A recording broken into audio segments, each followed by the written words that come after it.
నుంచి మీరు దైవజనులు మందకు మాదిరి.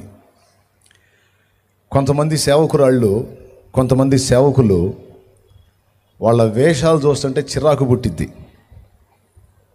వాళ్ళ వేషాలు చూస్తుంటే చిరాకు పుట్టిద్ది.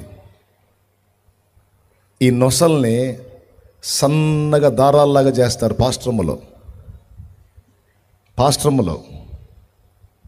ఇప్పుడు విశ్వాసులు అంటే వాళ్ళకి తెలియదు, వాళ్ళు లోకంలో తిరుగుతున్నారు, వాళ్ళు కాస్త అటు ఇటు ఉంటారు.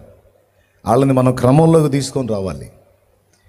మనమే యెజబేలులాగా వేషాలు వేయకూడదు కదా, యెజబేలు సోకులు చేయకూడదు కదా. యెజబేలు సోకులకు ప్రసిద్ధి. యెజబేలు ఉంది బైబిల్లో, ఒక దుష్టురాలు ఉంది. ముసల్దాయి కూడా ముఖానికి మేకప్ వేసుకొని నిలబడిందంట యెహోవా వస్తుంటే. చావుకు సిద్ధమైన ముసల్దాయి కూడా ముఖానికి మేకప్ వేసుకొని కుర్రదానిలా కనపడాలని ట్రై చేసిందట యెహోవా వస్తుంటే. ఈ ఈ ఈ ఈ వేషాలు, ఈ చిల్లర వేషాలు, ఈ పనికిమాలిన వేషాలు సేవకులకు తగవు.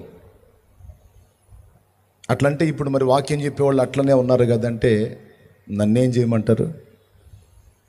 ఆ గతి పట్టింది క్రైస్తవ్యానికి. వాళ్ళు ఇష్టం వచ్చిన వేషాలు వేస్తున్నారు. ముసుగులు కూడా తీసేశారు ఈ మధ్య. నెత్తి మీద ముసుగు వేసుకొని ప్రవచించటం, ప్రార్థించటం అనేవి కూడా వదిలేశారు. ఇంకా చెప్పాలంటే ముసుగులు కూడా వేసుకొని అక్కరలేదు అని బోధిస్తున్నారు వాళ్ళే. సేవకురాళ్ళకి చెప్తున్నాను, సేవకులకి చెప్తున్నాను, దైవజనులు, దైవజనురాళ్ళు అంటే మందకు మాదిరి.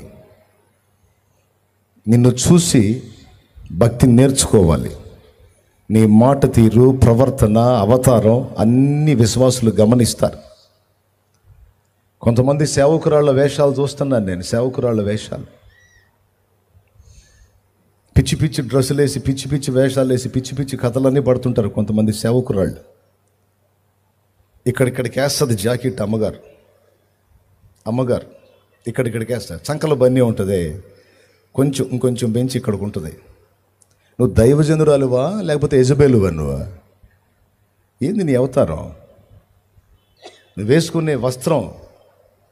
నేను నా లోన్ నుంచి ఆ చెల్లిని చూస్తున్నాను. నా ఎదురుగా కూర్చుంది ఆ చెల్లి. శుభ్రంగా దరిద్రం లేని పని ఏడదాకా వేసుకుంది.